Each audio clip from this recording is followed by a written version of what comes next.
ભાવનગર શહેરની Alfred હાઈસ્કૂલમાં police ભરતીના physical તાલીમ કેમ્પનું નિઃશુલ્ક આયોજન કરવામાં આવ્યું છે। આ આયોજન ડિફેન્સ વેટરન્સ ઓર્ગેનાઇઝેશન ભાવનગર દ્વારા કરાયું છે।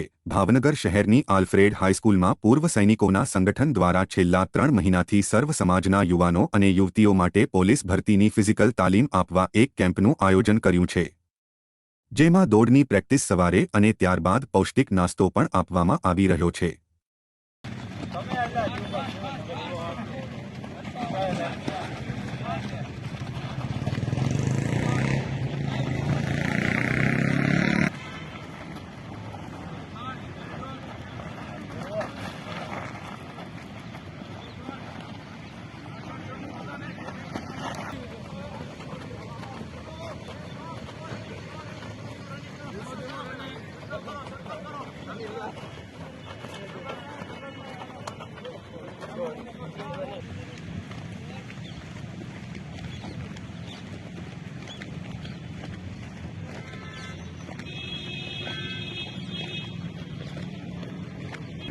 दो एक दो एक दो एक दो एक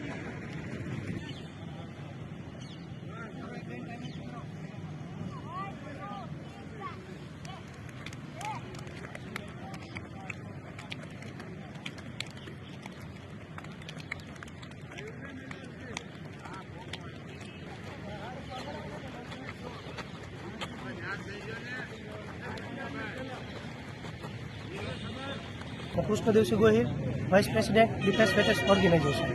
डिफेन्स वेटर्स ऑर्गेनाइजेशन गुजरात छेल्ला 4 वर्षोथी कार्यरत है।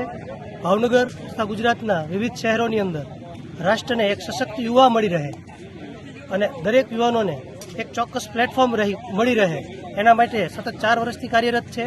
अमे 1500 थी पण वधारे युवाओ अने युवतीओने तालीम आपी अने विविध क्षेत्रोमां अत्यारे कार्यरत है। हजी पण વધારેમાં વધારે યુવકો તથા યુવતીઓ આ કેમ્પનો લાભ લે। જય હિન્દ, જય ભારત।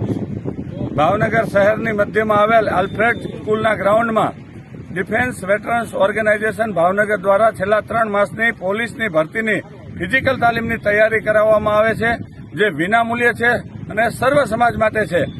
આ ગ્રાઉન્ડ અમને આ ટ્રસ્ટી મંડળ દ્વારા ફાળવવામાં આવ્યું છે વિનામૂલ્યે।